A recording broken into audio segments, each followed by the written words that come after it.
Please rise for the pledge. I pledge allegiance to the flag of the United States of America and to the republic for which it stands, one nation, under God, indivisible, with liberty and justice for all. Get a roll call, please. Wonderjum. Here. Hybor. Here. Steffes. Here. Gardine. Allison. Palmer here. DeHaan. Here. Klein. Here. Please note, as a courtesy to members of the audience and the Board of Education, to silence your cell phone. Public comment will be during public comment section if signed up. Do we have any forms? All right. Moving on. First, we need an approval of our agenda. Can I get a motion? So moved. Support. All in favor? Yes. Opposed? Just broke my pencil. More powerful than I think I am. I'm stealing yours. Sorry. Fine, I get it. That was a heavy check mark there. All right, moving to reports agenda. First, we'll do our board member reports. Brent. Pretty quiet for us right now. I had lacrosse this weekend with the Grandville team. And just like to point out for Coach Strunk, it's I guess very nice of him. He arranges an economical, reasonable summer team that a lot of the Grandville boys play on. Not all of them, but most of them do. So we got to watch them play 3 or 4 games this weekend and this coming weekend. So it's nice that he does that and coaches them.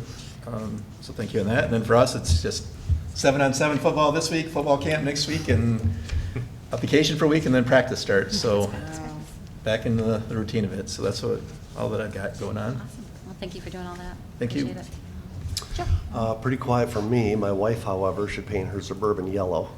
She's been running kids around left and right, either basketball camp or tennis camps and trainings and stuff like that. So that's really all I got. Awesome. Thanks. Thank you so much. Bob. Nothing. All right, thank you. Barb.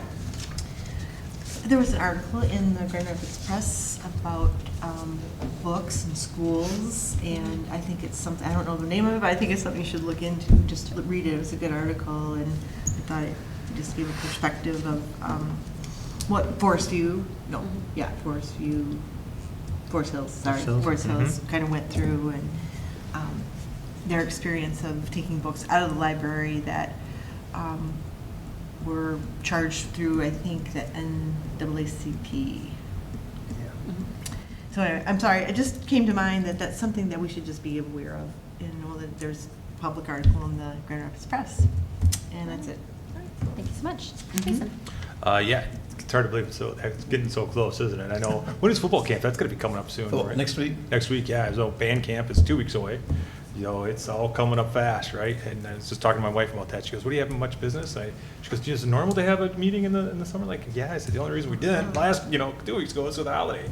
So then just, 2 more weeks and we're right in the thick of things and we're coming right back at it. So anyway, so that's cool to see, all the tennis tennis stuff's going on. I know there's like a mini camp. I think it starts tomorrow that they've got going. Yeah, that they've got going on. And then it's actually been a lot of fun too, seeing a lot of the high school graduates. This is my first one graduating, obviously, this past year, and seeing all the high school graduates come back and all the college kids and catching up, seeing what they're doing and all the different impact they're making around. So that's been a lot of fun. I don't know, I'm sure you probably have the same thing with everybody coming back this past summer, seeing what everyone's up to and catching up. So it's a lot of fun. But yeah, just looking forward to how quickly this is all going. So we're going to be right back in the mix of things. Yeah. Yeah, for sure. Well, thank you very much for that. For my report, just want to remind you all that there are some great trainings available, midsummer trainings, and then our fall trainings available from MASB. So check those out. There's some in early August, and then the one that we'll talk about later this year is the big one in November. So I just want to point those out on your calendar in case you. In November, where is that being held? It's usually at Grand Traverse. Oh, this year it is. I know it skips or, around sometimes. Or Grand Rapids, one of the two. I haven't looked at Okay. November's yet, but that's one to keep on your calendar if you'd like to plan way ahead. You're right. But there are a few that are actually shortened, and of course they have a lot of online content as well. It's good to keep up with that. They have a legal update in August too, so check those items out. In addition to all the sports going on, we got band camp starting up, so getting kids. Yeah, they're doing a show this year based on the musical Six, which is really fun. has some historical value to it too, but kids are really working hard on that. They've been working all summer in smaller groups, but the whole thing starts up next week, I believe. 2 weeks. 2 weeks, yeah. yes. They have a week of pre-camp and then Yes, then band that's right. camp. We Yeah. could pre-camp, forgot about that. Yeah, can't forget that one, right? Can't forget that. All the things I planned on my son doing that week, I'm like, oh, you can't cut the lawn that day or that day. Oh, they can. Yeah. It's fun seeing folks out at orientation for college, seeing the success of our graduates. That a lot of that's going on right now from the students who just graduated, or students going off to technical school, or those joining the military. Just it's been enjoyable to watch and hear stories of those things going on. In fact, that's what Amy was taking care of today. So she wanted folks to know that she was taking her son to freshman orientation today.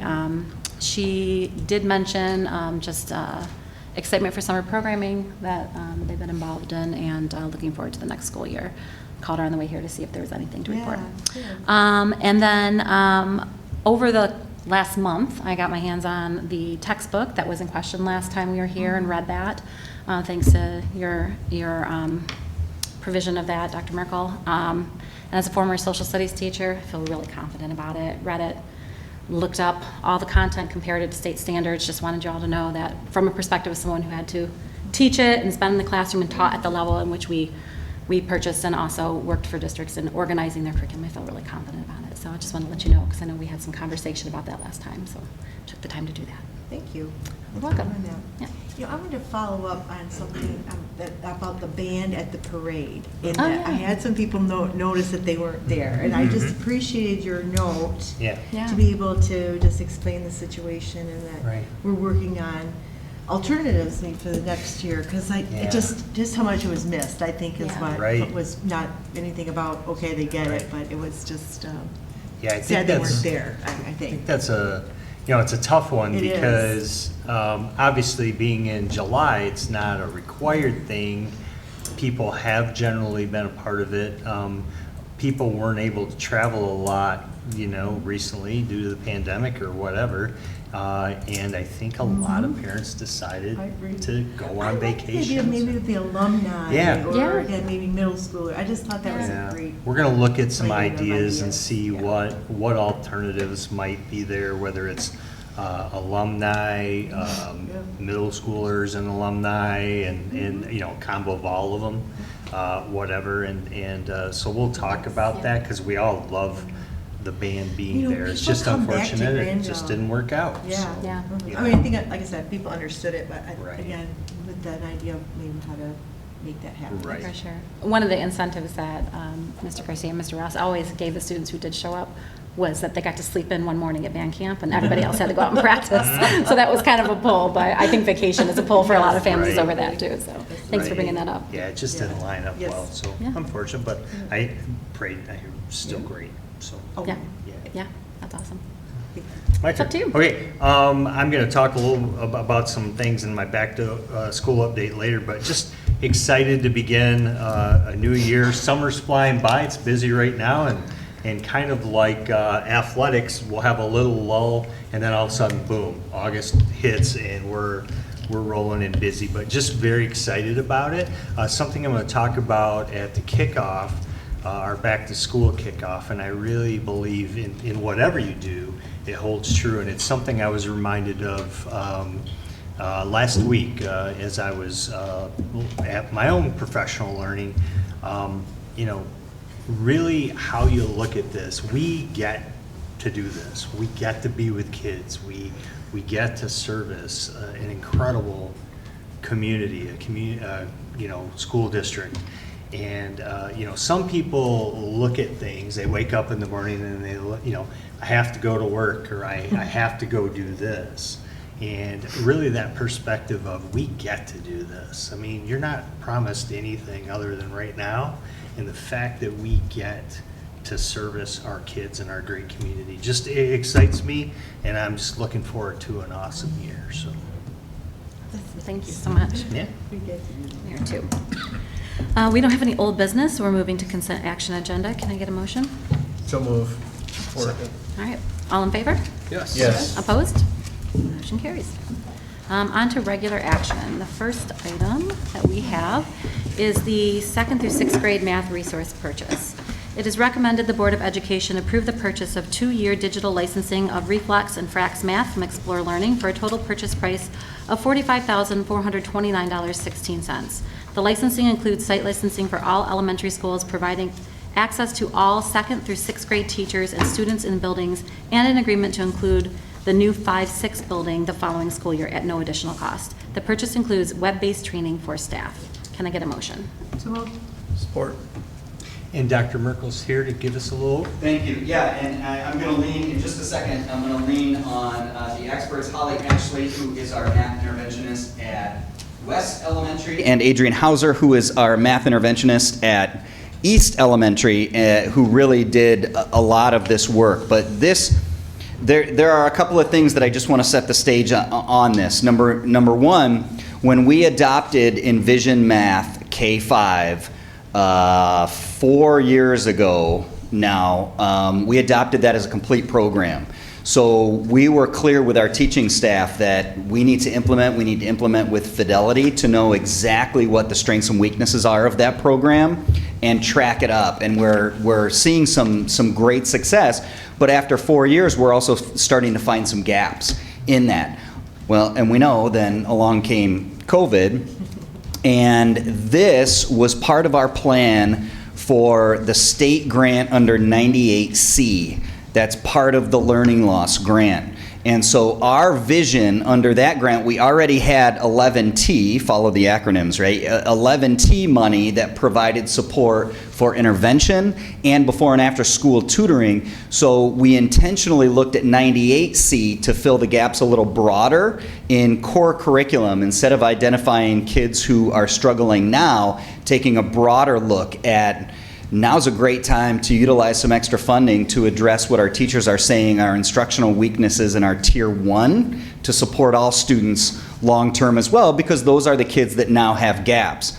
Adrian and her team at East, including Holly, before she went to West this last year, had already started looking at this within their specific school improvement team. So they were a couple of steps ahead of us. So I immediately reached out to tap into their experience and what they were finding in terms of needing some supplemental work within the math area. One of the things that we heard repeatedly from our teachers is that, and our data would show that our kids are just struggling with basic concepts. It's the automaticity of math and knowing the recall, 7 times 7, things like that.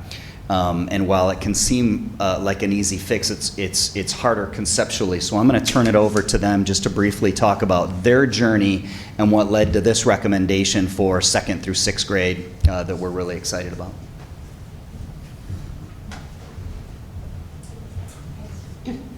Hi, I'm Adrienne again, and just to kind of springboard off Roger's statement, we have the privilege and honor to teach math every day. We get to do that, and that's kind of our jam. Holly and I just live in this world. We're like, we love math, and we want to teach math. And so we just want to talk a little bit about fact fluency, why it's so important, and also reflex, and what we found with reflex. So basic fact fluency, like Scott said, is just that instant recall or almost instantaneous recall of those basic facts: addition, subtraction, multiplication, and division. And what we found is that this is really critical to reducing that cognitive load as kids get into bigger computations and bigger problem solving. So not having that foundation and that automaticity is akin to, in math, is akin to not being able to read fluently. There's too much work you have to do at the small level to really be able to grow and flourish with the bigger tasks. So at East, we started looking at our fact fluency data, because that's kind of what you hear. If you ask any math teacher, any kid or any teacher who teaches math, they're going to say fact fluency, it's a problem. So we dug in deep, and we wanted to see how big of a problem it was. And at the beginning of the 21-22 school year, we were 14% proficient, fact fluent, in the whole building as we looked at 2nd through 6th graders. So we That was 2022. That was 21-22. Are you saying Okay. fact fluid? Fact Okay. fluency. Fact So they know fluency. those things. Okay, Fact thank you. fluency. And so we looked at 2nd through 6th graders, just their ability to recall basic facts, addition, subtraction, multiplication, division. So we implemented some things that we knew to try, different programs and different strategies in the classroom. And then we also began piloting Reflex Math. And Reflex Math is a program that is specifically addresses the conceptual, the fact strategies, and then also that automaticity piece. And it does it in a really great way, which Holly's going to talk about a little bit more. But before she does, real quickly, I just forgot to mention that the fact fluency is research tied to success in future math achievement. So there's lots of reasons why we focus on that math fact fluency. So you've heard the word automaticity come up a lot and not memorization. So Adrian mentioned that just like in reading, if you are not fluent in reading or have that fluidity in your ability to decode the words off the page, you're not going to read correctly. It's the same in math. So our current program, Envisions, does a really great job of building conceptual understanding of complex math tasks, which is great in meeting our Common Core state standards. But the piece that it's missing is that foundation of, can they build these numbers and understand what the operations of addition, subtraction, multiplication, and division mean? What makes Reflex different than the other programs that are available free of charge is that it teaches them in a fact family orientation. So addition and subtraction are taught simultaneously, and multiplication and division are taught simultaneously. And what's really great about this program is it's done through gameplay. So the students don't know when they're being assessed or when they're just playing their math game. It also takes into account their typing speed. So I don't know if you've watched any child do like an extra math program where they're like racing the clock to type in the correct answer and they're getting so mad and they're slamming the keys. At the beginning of every session on Reflex, they are asked to produce numbers that they are just given, and it calculates their typing speed. So for a child who maybe isn't as attentive, it's taking that into account, or just a kid that can't find the numbers because on a Chromebook they're written across, it takes into that account so they're not getting frustrated when they say, oh, I know it's 14, but I can't type it. What's also really great is I taught 6th grade for 8 years before becoming a math interventionist, and those kids are extremely challenging to engage in multiplication practice. I had to pull them off their Chromebooks. I would say, I see your green light, meaning you had finished. It's time to close it. Oh, but Mrs. Ashley, I'm almost done. They're able to unlock different games for practice, and they kind of latch on to the ones that they like. And although it is an individual program, kids find a way to make it a competition. At the end of each session, they are given a fluency score or how many items they completed. And kids will compete against themselves. Like, last time I got 17, I'm going to try and get 22. But they also do the thing, hey man, I just got 38, can you beat me? And they're doing math, which is great. And it's not the memorization piece, it's the multiplication and division together, the addition and subtraction together. Can I build that inverse operation thinking as I'm learning my facts? So they almost don't realize they're doing math, and then I get all excited, and I'm like, you guys just did math and you liked it. That's what sold me. Hearing the excitement about it was not just the memorizing of the facts, right? And I know exactly what Adrian's talking about, having a next year 11th grader, and we're doing Algebra 2 together, and he's stumbling on his progressions because he can't do the facts, and then he loses track, but there's actually meaning behind it. So it's not just memorizing 7 times 7 equals 49, it's understanding really that is 7 groups of 7, and that the division is the opposite of that. There's deeper meaning and conceptualization behind it. So we ended 21-22 at 64% proficient. We began 22-23 at 41% proficient and ended at 78% proficiency.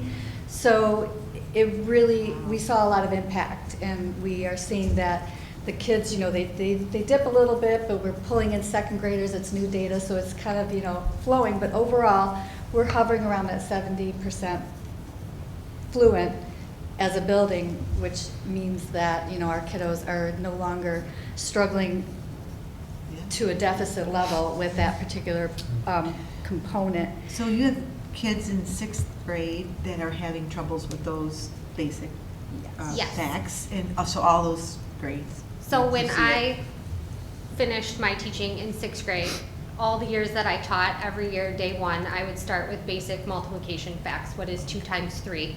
Which if you look at the curriculum that we're using in 6th grade, it is way above that. But if I didn't address that need every year, year after year, we weren't getting to our Common Core state standards. And Adrian and I were actually just fantasizing. Can you imagine like being able to actually have an intervention group that is just for our basic facts? Because right now it's a tier 1 issue. So we're addressing that across the board in every group that we hold. But we're hoping that with this programming, we might be able to pull groups just for those kiddos that need tier 2 and tier 3 support with their basic fact practice, and how much different our current jobs would be with this solid foundation. They, just as a little, you know, sidebar, but they know that Miss Hauser was a component to Reflex at East, and that kind of gives me like rock star status, because they love it. Thank you, Miss. I'm like, okay. I just want you to know the facts, that's really all. Just the facts, ma'am. How, can you tell me, I know we, to some degree, we moved away from Saxon a few years ago.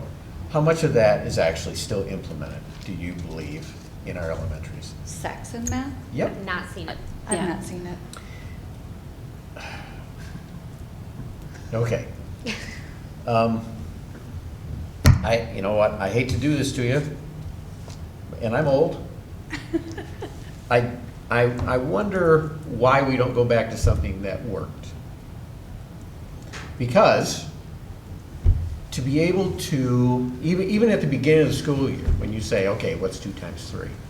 To run through the rote of addition, subtraction, multiplication, division, tables, to help churn that memory, I think is a big piece of the ability to retain, especially when you give fluency numbers, right? Beginning of school year, end of school year. So I guess my takeaway here is, from what I've gleaned from what you presented, and I really appreciate how you've done it, so thank you very much.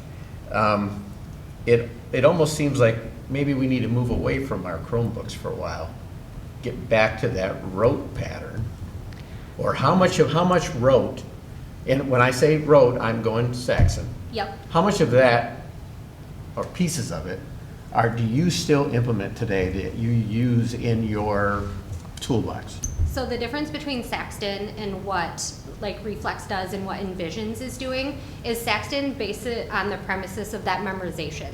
I'm going Correct. to drill my 2's facts until I have memorized my 2's facts, and then I'm going to go on to my 3's, so on and so forth, and then switches to addition.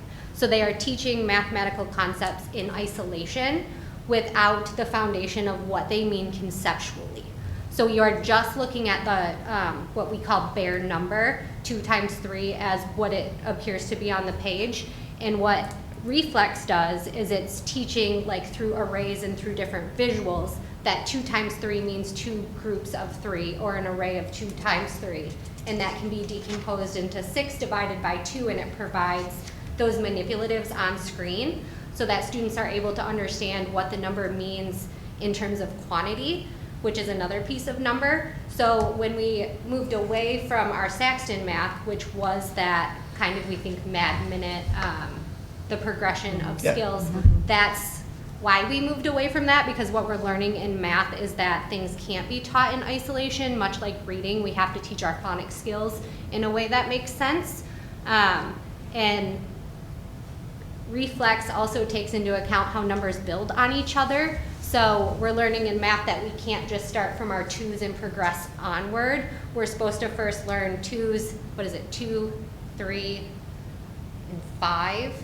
Mm-hmm. Because 2's, 3's, and 5's can be compounded to make your 7s, your 4s, and all of that. So Reflex takes all of our current research into practice and makes it more visual and meaningful for each kid. And it's through the embedded assessment that each individual child receives their own individualized path based on which facts they know and which ones they have not mastered. Have you, when you get into the more complicated, okay, as you age, right? 3rd grade, 4th grade, 5th grade.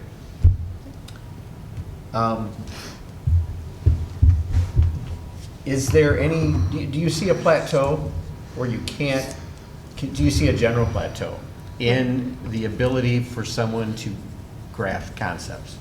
Now that you've moved away from sex, and if you haven't figured it out, I like it. So, I think overall, that what a pattern that we see in math, like around the country, is right around 4th grade, scores start dipping and dipping and dipping and dipping. So I really see around 5th grade is when, if they don't have that basic fact fluency and that real deep conceptual understanding, they're going to start falling apart. Part of the reason why we want that conceptual development and what the standards currently do and what the MAP tests and the SAT tests and all those other assessments will do is they'll be testing conceptual understanding. So if a student is not understanding, if they just know the fact, if they just knew that 7 times 8 is 56, and then that's all they know, and they don't really have a full sense of like what's going on with the 10s and the 1s and how does that play in a bigger problem, they're not going to be able to answer some of the questions that they're presented as they go forward just under our current standards that we are holding kids to. So I hear you with the rote, because there's some of me in there that's like, just learn the fact, but like bless your heart. I know, because that's what I did, but it all made sense to me over time. But there's a whole chunk of kids or population where it never makes sense, and if they can't memorize, if their brain grows too small to memorize anymore, they're just kind of stuck. And I think that's what happens at that 5th grade level, and they kind of. And speaking into that as well, like when they reach that 4th and 5th grade, there's students that we see in Tier 2 and Tier 3 support that if they don't have their facts memorized and they weren't latching on to the concept of what addition and subtraction and multiplication and division were, Adrienne and I work to show them, well, if you don't know what 3 times 4 is, remember it's 3 groups of 4, so we can count 3 4 times. So it becomes a way to, I don't know that fact, but I can find it. Whereas when we teach it as a rote memorization task, they simply say, I don't know. I can remember when we switched from Saxon, which was 10 years ago. Is that about right? 10 years? Yes. Yeah, like Yep. 2012, Yep. around there. That sounds about right. I was working with one of our parents here. This is when I worked here, and had an advanced math student. In fact, he's about to graduate. And he had on one of his, I think he probably was 2nd or 3rd grade assessment, written an answer in based off of rote memorization. And she was upset. And we sat down and talked about the difference, because we were just in that transition, talking about the difference between 2 times 3. I remember what fact it was, and 3 times 2, because he had answered the opposite of the question, which was an array. And that was a very powerful moment. That's why it stuck with me, because I thought to myself, when I talk about things with staff, there's a big difference between 2 teachers teaching 30 students, right? Yeah. Or 30 teachers teaching 2 students. But the facts still come out similarly if we just use rote memorization. And so I appreciate what you're telling me here, because when I see automaticity, I get a little stressed, like, are we going back to time tests and kids sweating it in 3rd grade, going, I can't go this fast, but I hear that there's a lot of conceptual parts behind it where we're trying to marry what you loved about Saxon with what we know is research-based, and the idea of rote memorization has been proven research-wise to not be healthy for students, especially at younger ages, that it takes a while to gain automaticity, and it sounds like this is building it through natural ways, but marrying it with the concepts. Well, Whereas if we memorize use and don't understand the concepts, then you do Yes. have a plateau. But I love to listen to this because this is why our math work is in good hands, right? Right. Staff members like these two here.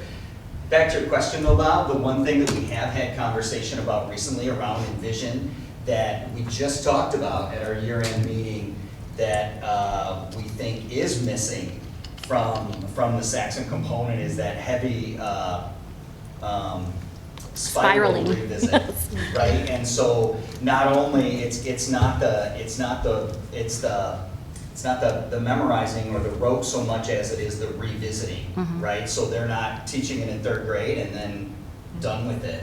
Right. Teachers I'll agree who- with that. Yeah, Teachers spiraling who is great in who Saxon. have on their own built-in some repetitive practice and revisiting that way are finding the best success, and that's what that was one of the answers we came up with. Interestingly, though, it's teachers that have just done it on their own because we've turned over so much teaching staff over the last couple of years that it's some of those newer teachers that we're just finding it. And so Yeah. we're trying to find systemic ways to support everybody in doing that type of a practice that we know is really good. And Along those lines, Right. no, that's good. Along those lines, because I do talk to some staff.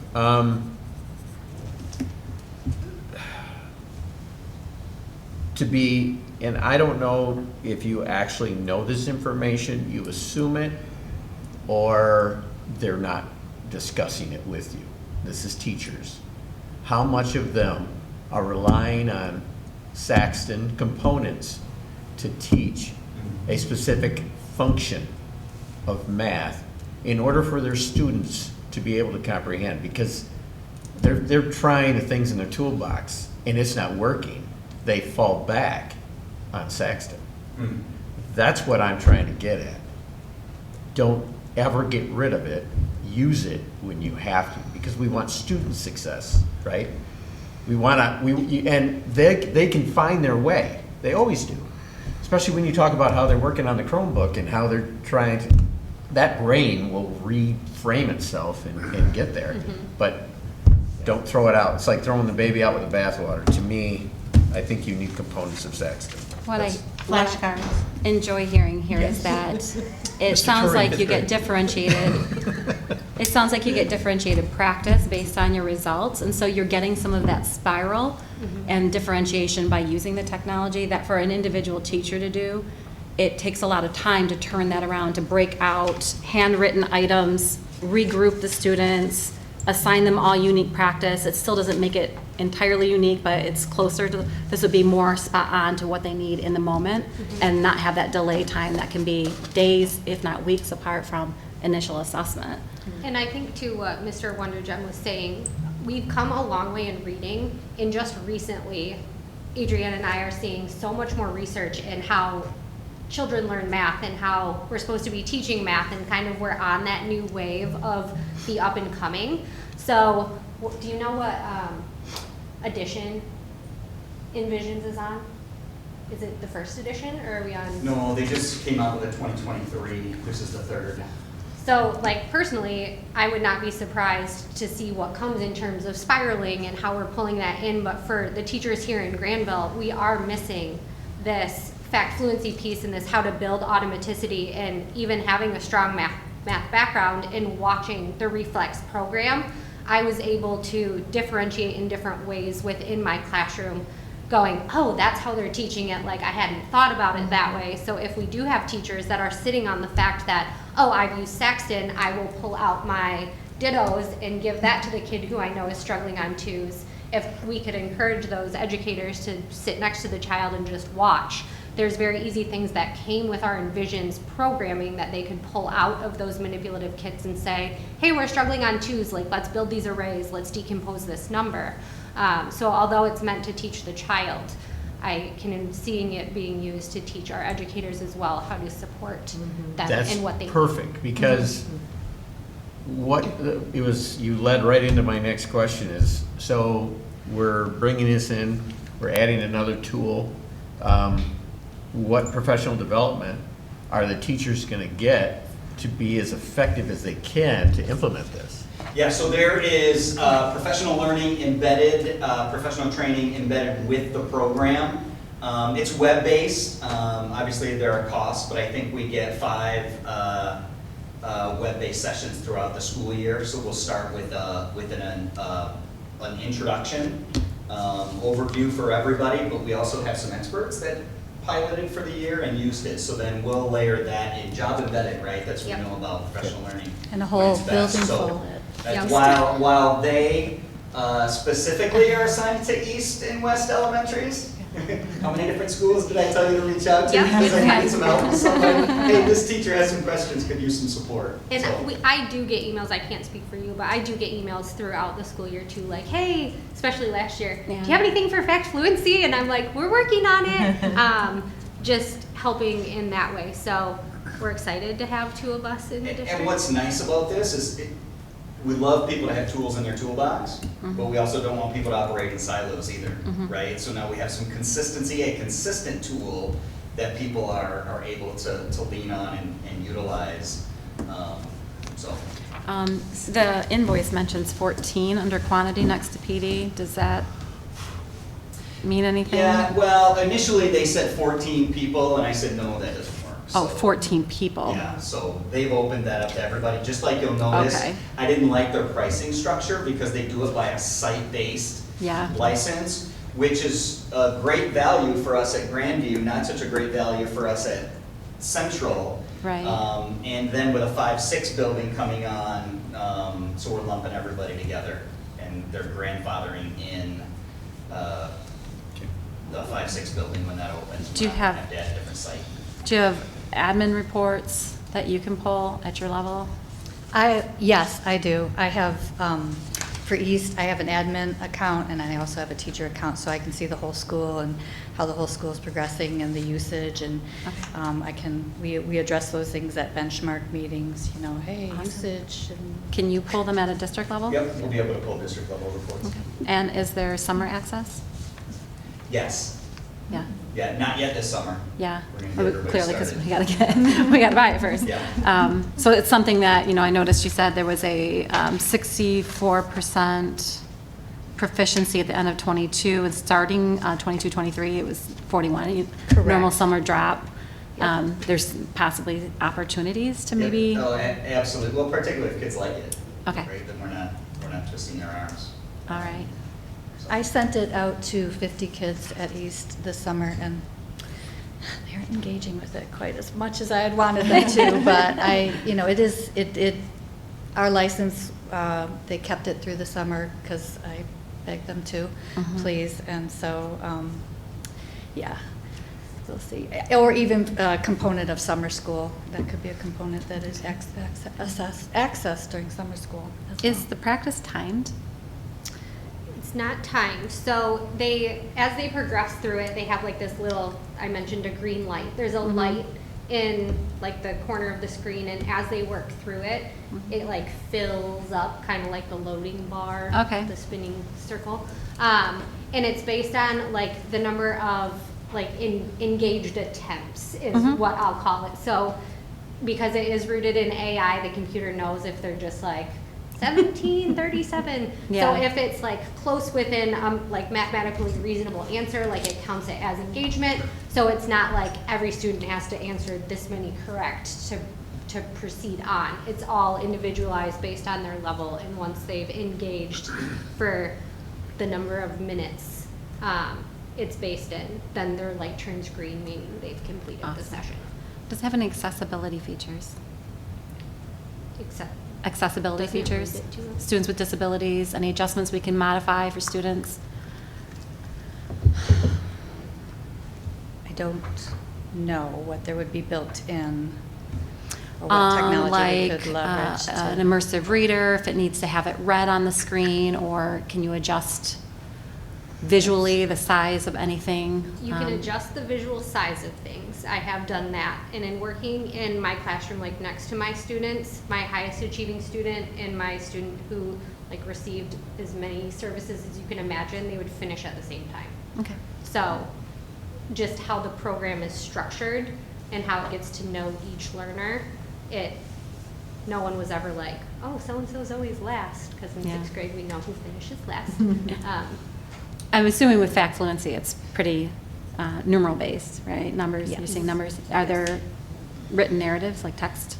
Those are all read. It's all That's a all voice. text-to-speech? Yeah, Yeah, the okay, that's speech, what I was. yeah. And since it is rooted in like gameplay, the kids do wear headphones, and it is very like everything's interactive? read, and there's sound effects, and it's not that like super robotic woman talking to Yeah, you. yeah. There's like Characters. yeah. Are there characters other and- languages? Ooh, that's a great question. Did we use it? Did I have my one student that year? I don't know. Off the top of my head. I feel like maybe Spanish, but I think there's could. Spanish because I had a monolingual student, a newcomer, Okay. and she did it. That's a good I question. could probably find out very quickly. But I don't know off the top of my head. Yeah. During the school year, how, do the students do it every day, each day? Yep. How And- long, like roughly how long each day? Takes about 20 minutes to half hour. Just depends Max. on, sometimes they don't want to get off. Yep. So- So you got to kind of go around and see who has the green light and say, okay, time's up. If someone is on repeatedly for longer than 20 minutes and they're not making any progress, then that's really a signal to the teacher, or as an interventionist, I'm always looking at my students' data. So if they're kind of stagnant or plateauing, that's kind of the clue that we need to do something different with that kiddo. This is not a resource that is impactful for them, which happens periodically. Whole group. So I've you never- don't have a master dashboard of what each student is doing? You So- do. Yeah. Oh, okay. So it all shows up in live time. I would walk around and I could just tell, like, if a kid, it wasn't working for that kid on a day, but it would never take my whole class more than 20 minutes. In small group, when I was working more intensively with students, that's when it would kind of hover between the 20 and 30-minute mark. And that comes from the students that really need the tier 2 and tier 3 support, I would argue, before engaging in the Reflex platform. But when we're using it as a tier 1 tool, that's a really quick way to identify your students that, hey, maybe during Reflex time I pull this small group and I build more hands-on, like you said, off the screen, while the rest of my class is engaging in the on-screen programming. Are there any parts to the questions that have manipulative, so if they don't have the automaticity, they can still solve using conceptual building? It starts off without bare numbers, so sometimes it'll pull in like 2 times 3, you can mark 6. Sometimes it will pull up just the arrays and you fill in missing digits. Okay. So it's, You're seeing visuals too? yeah, it's not just like, here's a flashcard, what's the answer? It pulls in a lot of those different approaches. Okay, awesome. Within the classroom, we offer different manipulatives as resources. I know I've had kiddos working on Reflex with a Rec and Rec and using that simultaneously.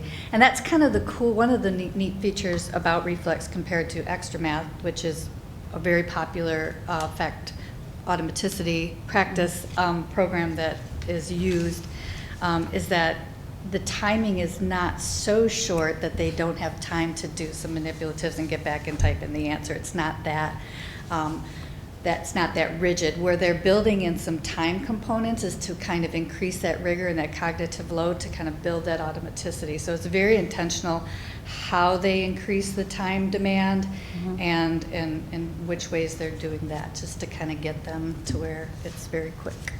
So a real quick, simple, hopefully it's a simple question. Yes. What is the difference between reflex and fracs? Well, Is fracs that's fractions? great. Fracs is fractions. So another component that is predictive of student success is students' conceptual understanding of fractions and their ability to manipulate and compute with fractions as well. So fracs is a similar program, only it's this whole space mission-based game. So it's different. It's not just like Reflex, but with fractions.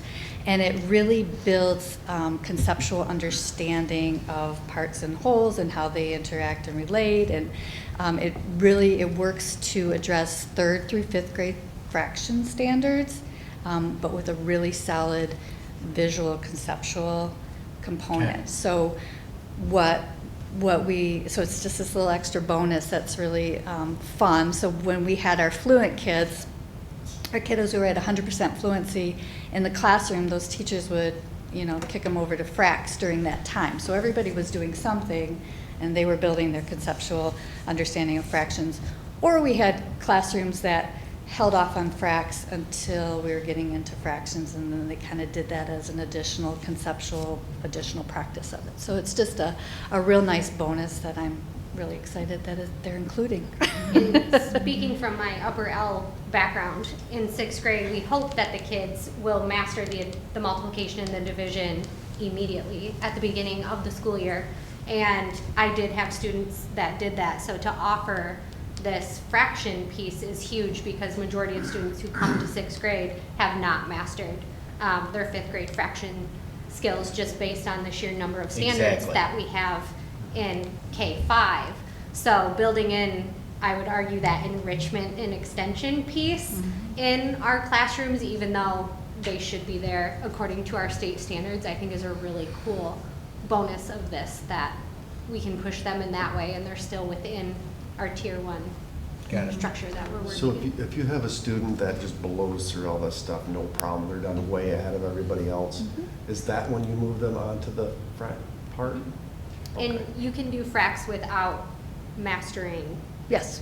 so everyone can access that. So once they're in fractions, you can work in FRAX. One of the things we did at East, just to, again, we were in this pilot phase, we did facts through 10 in 4th grade. And then in 5th grade, they were coming in and there were a lot of kids already proficient. And so the teachers then had the option to move them through 12, facts through 12. So then they had a little bit of time to kind of extend their facts all the way through 12. And that was kind of a neat kind of way to just give them a little more exposure and use that time effectively. For a teacher, I don't know, when there's too many things happening different at a time, it can be hard. So, It seems like in our learning loss, that math was an area that was kind of suffering a little. And I'm looking at you, in that upper L, like it really started to hit us, what was happening. So I'm really hopeful that this might be something, because that concept really resonates with me. Like, I did the rote stuff, and I really feel like overall, I could have been a better mathematician, so anyway, I really like the concept that you're working with, and I'd love to see what kind of improvements we have on those kiddos that are moving through our grades. 'Cause it seems like it started like in 4th grade, 5th grade, 6th, it was starting to. It was slower to come back. Yeah, slower to come back, that's the verbiage, thank you. Yep. Just a quick web search. Reflex comes in Spanish, Thank you. comes in French, Ah, oui. and includes closed captioning. oh, Oh, thank I knew you. that. Both in the Explore Learning platform, so then when I typed in FRAX, math, Spanish, it takes me right back to Reflex. So the assumption then is because Reflex and FRAX are in that same line, that it's the same would be true for FRAX, but there is a nice, hey, I use this with my students that are EL learners, and please give me more of this. So it sounds like it does meet the needs of our Spanish learners, it meets the needs of closed captioning, if you're hearing impaired. It sounds like there's a lot of auditory stuff for those types of things. So anyway, Yeah. I found the quick teacher guide. Yeah, it's about 28 pages, very colorful. Did you read it all? I did not read all of it, but I did find the link. Thank you, appreciate it. Excellent. Well, merci. Our teachers are really excited about having some fluency support. Yeah. So, Thank you. Thank you. Thank Thank you. you very much. Thank you, ladies. Scott. Any further comments or questions? thanks to them. All right, because this is a large purchase, we'll be taking a roll call vote. Okay, Hybor, Yes. Stefas, Yes. Jahan, Yes. Palmer, yes, Wondergem, Yes. Klein, Yes. yes. Congratulations. Yes. Great presentation. And you are welcome to stay and enjoy the rest of it, or if you're feeling like you're ready to enjoy the sunshine, we take no offense if you'd like to step out. You've earned the summer. Thank you for being here. All right, our next item is the Cisco Maintenance Agreement renewal. It is recommended the Board of Education approve the renewal of the Cisco Maintenance Agreement at a cost of $69,107.04. Can I get a motion? So moved. Support. Walt.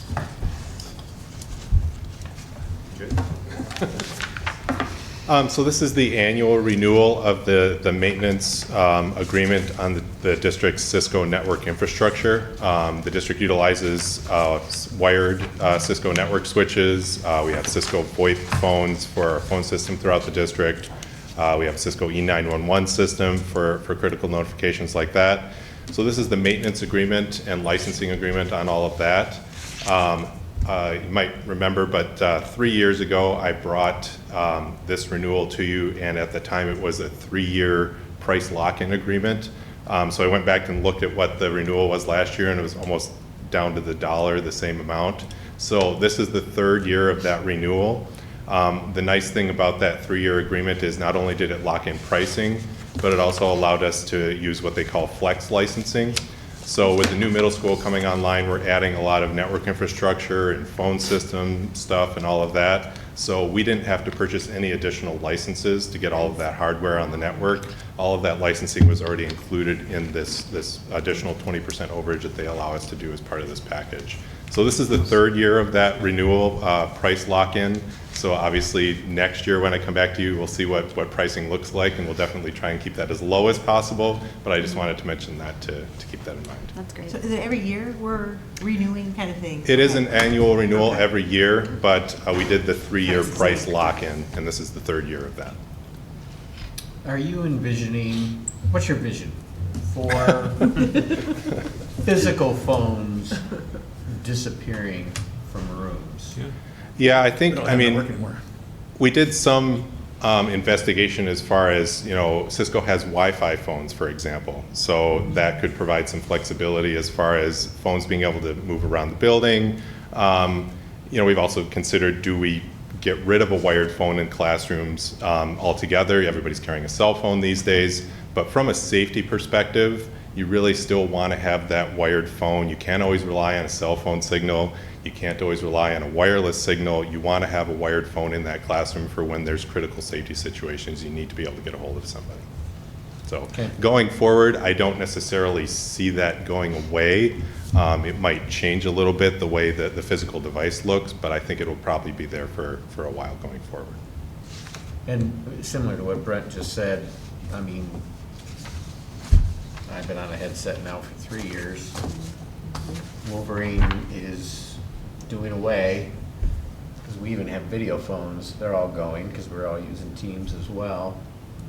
So just, I understand the safety, just looking at crystal ball. Yep. Well, how many times I asked you a crystal ball question? I think this is the first time. Yeah, technology is difficult to crystal ball, of course, but and the video phone capability, the ability to use the phone on the laptop, that kind of thing, the software phone, that's all included with this system. We do provide our teachers that capability, but when there's a critical safety issue that arises in the classroom, the ability to just walk over to the desk and pick up the phone I get it. is important. I get it. Maybe they'll give us some discount because we are public school.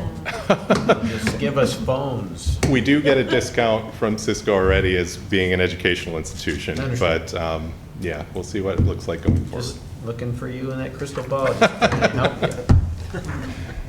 I'm just thinking about the history of the time even that you've been on board. We probably used overhead projectors, right? You probably had that purchased. Did you ask back in those days, what's the future of the overhead yes. projector? Did you ever envision there being like screens you could touch and manipulate things on, or one-to-one? I didn't at that time. The grease pen and the I mean, was when in I started high teaching, school. I had the Xerox machine with the blue ink. It was a Ditto machine, yeah, Ditto the machine. cranks, I had yeah. a They were math teacher in hot. high school who actually had a allergic reaction to chalk, and we went to overhead.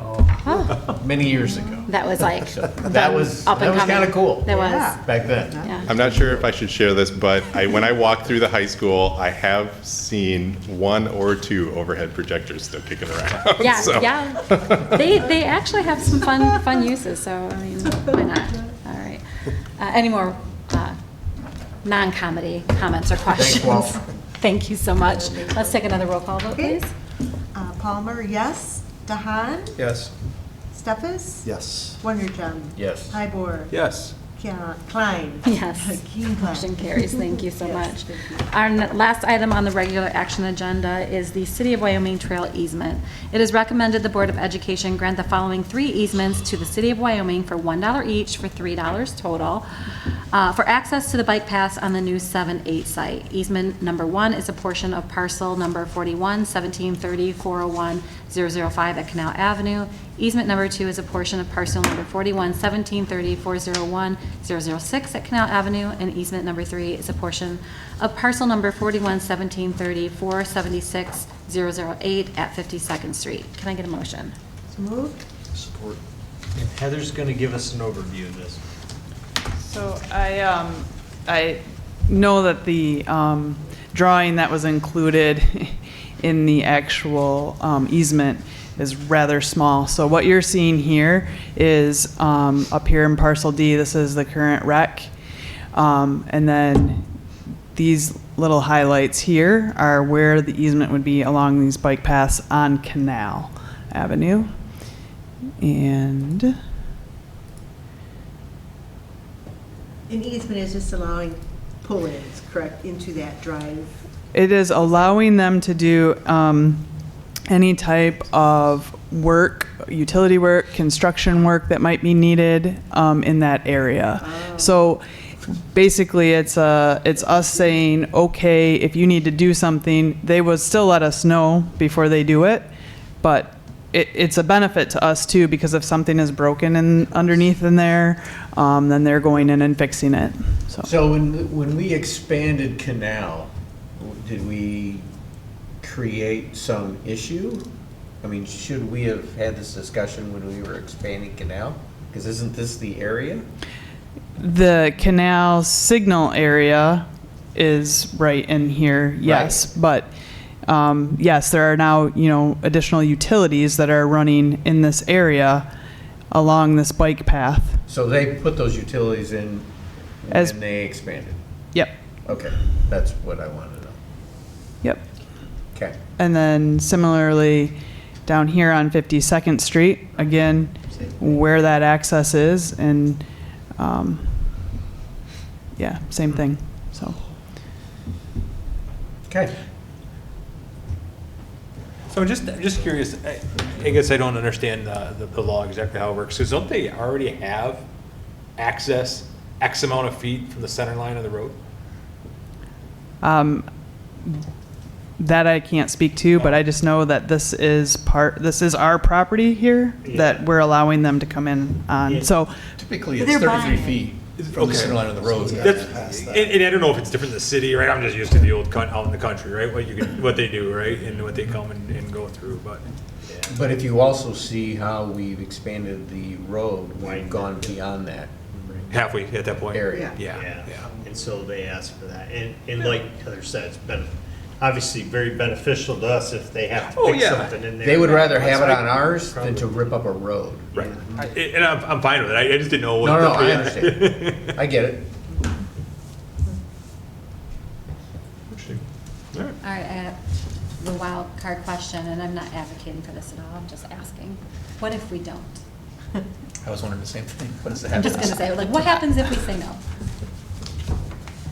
I guess I go back to our architects and our site engineer and say, what other options do we have? I think like I said, I think it's a benefit to us. I went back and looked up the last time I could find an easement was we granted it to Consumers Energy on the high school property from a utility standpoint. So it's not something that we haven't done in the district. And again, for consumers, it was $1 also.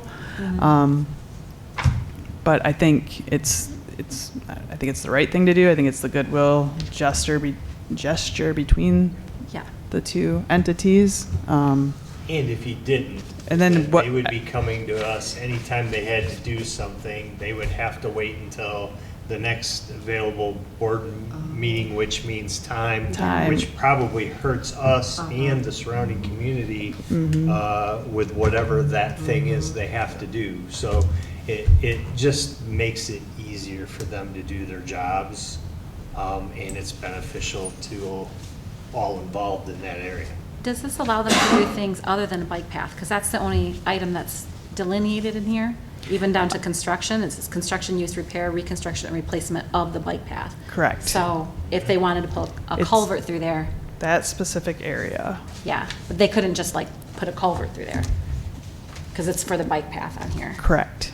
Just curious on Yep. future implications of saying yes, because it says bike path only, Correct. which is great for kids. I love the idea of a bike path. We have secure, like, how are the bike paths going to work with that much traffic coming in? Are there going to be extra safety measures out there for the students?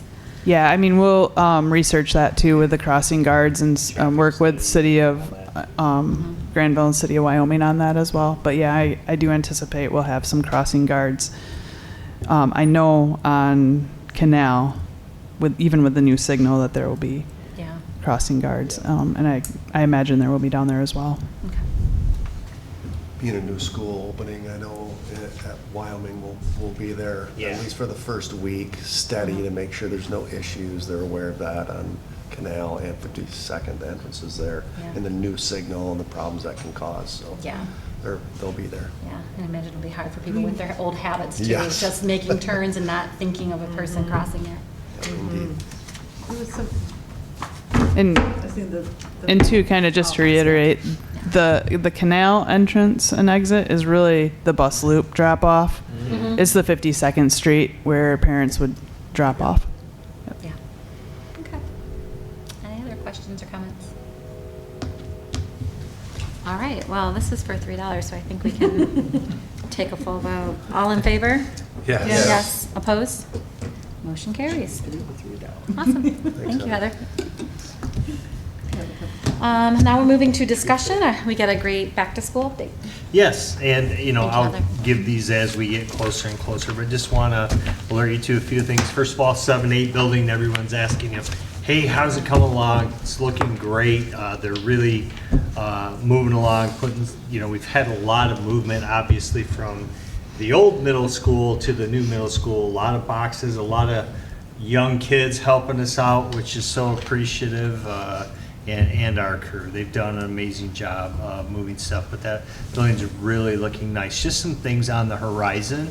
Ribbon cutting, open house, August 15th. More information will be coming out on that shortly. It'll give the community an opportunity to see that facility and walk through it and so on.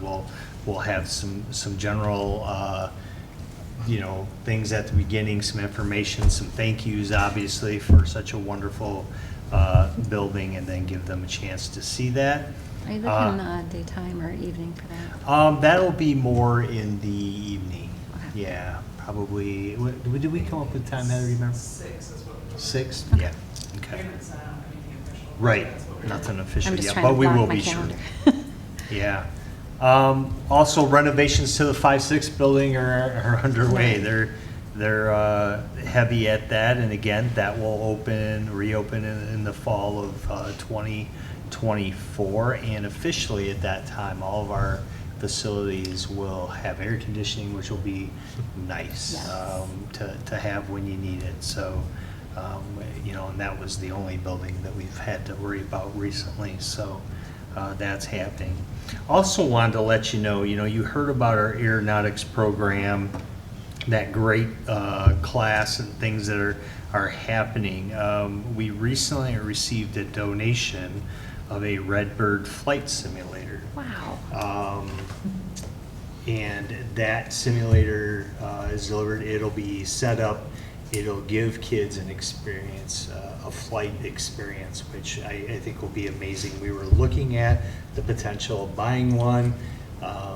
through some open houses and visitations of my own. I have a brother-in-law who owns ASA, which is Aviation Supply and Academics, which is a global company, and just out of the blue, I was sitting there one day with him. We were eating lunch and talking about it and talking about what we were trying to do, and he said, "Yeah, we're gonna get you one of those."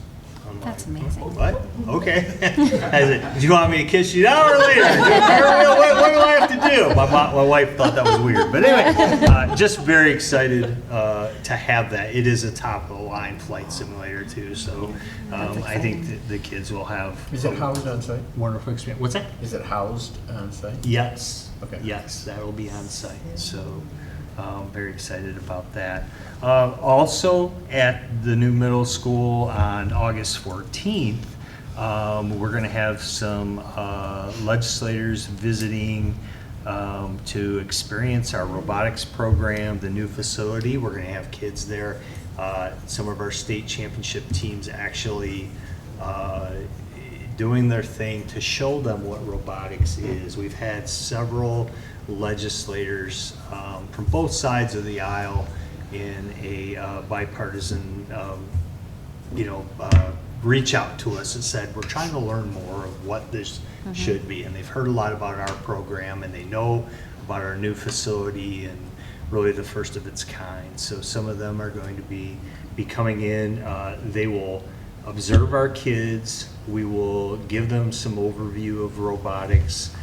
They'll eat lunch with our kids and have dialogue with our kids on what our kids have learned and are experiencing, and what they as legislators should know as they're looking at funding structures for robotics programs across the state of Michigan. So very excited about that. I think it'll be a wonderful opportunity for our kids, so, and for the legislators, like I said, to learn more. It's a lot easier to, when you're looking at funding, it's a lot easier if you have that understanding of what's happening and what people are trying to accomplish. So again, very excited about that.